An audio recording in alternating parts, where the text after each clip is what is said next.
Seeing the aurora borealis, or the northern lights, is certainly on my bucket list, and Canada is a great place for it. In certain parts of the country, they appear up to 300 nights a year. But one Canadian family says they recently saw something just as amazing and a lot more unexpected. May 10th, 2024.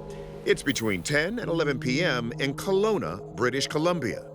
Bobby Vandenhorn and his family are gathered on his rooftop patio, hoping to catch a glimpse of the aurora borealis. The aurora borealis is a beautiful natural phenomenon. Essentially, as the sun is giving off solar energy, it's flying through space and it slams into the Earth's atmosphere. All of those charged particles interact with the various molecules that make up Earth's atmosphere and burn up into light. And we get this spectacular, beautiful light show as a result. But as the Vandenhorn family waits for the lights to appear overhead, something else catches their attention. What is that? Bobby records a cluster of 5 bright white orbs twinkling in the distance. Oh, and now they're bunching all together? Oh my goodness. And that's just the start. As the night goes on, Bobby takes several more videos of strange light formations, and he says the footage doesn't capture the half of it. I probably saw about 20 plus groups of those orbs, and each group had anywhere from 2 to 3 all the way up to 25 to 30 of them. Bobby posts the video online and even submits it to the local news, where it draws thousands of eyes. I couldn't help but think, like, maybe there's a link between what's going on with the aurora borealis.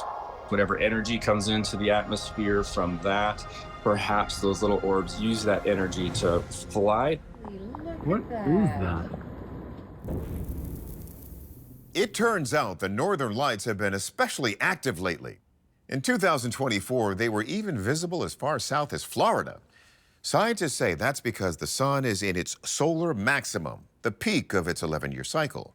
Can solar activity explain Bobby's unusual encounter, or will our experts find another source for his sighting?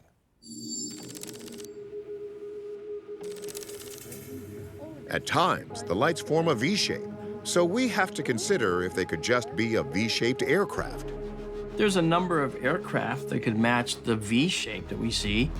The B-2 bomber has a V shape to it, but what they don't have is independent lighting that moves relative to the other lights on board.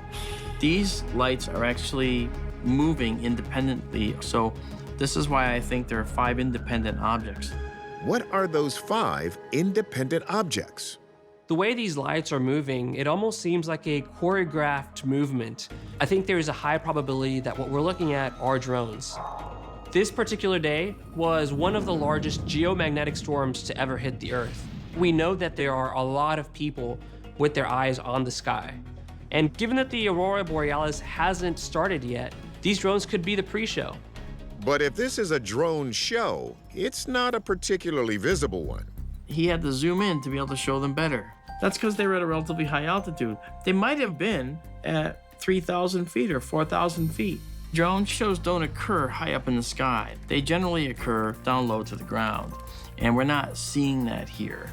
Instead, like the aurora itself, these flying objects may have a natural explanation. If you watch Canada geese, you'll see something really impressive. You'll see that the leader is in front during the brunt of the forces hitting him. When the leader gets tired and drops back into the V, another leader will emerge, and we could be seeing these 2 coming up to the lead. Now, we've seen reflective birds mistaken for UFOs before. However, those had an obvious light source beneath them, a greenhouse. But these don't. Birds don't produce their own light. If we were looking at birds, there would have to be some sort of light hitting those birds and reflecting back to the Earth. We don't see that here.